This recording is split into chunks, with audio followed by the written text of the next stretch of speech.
আপনি যে আগে স্বাক্ষর করছেন রেজাল্ট শিটে অন করেন মাইক্রোফোন অন করেন।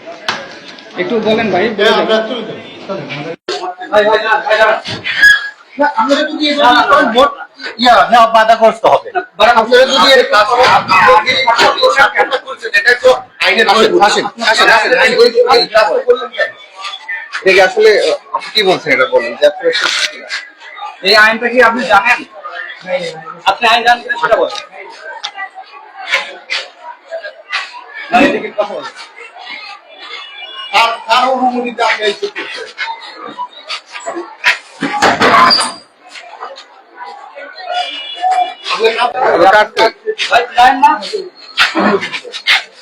আমরা আইন বুঝি, আপনারা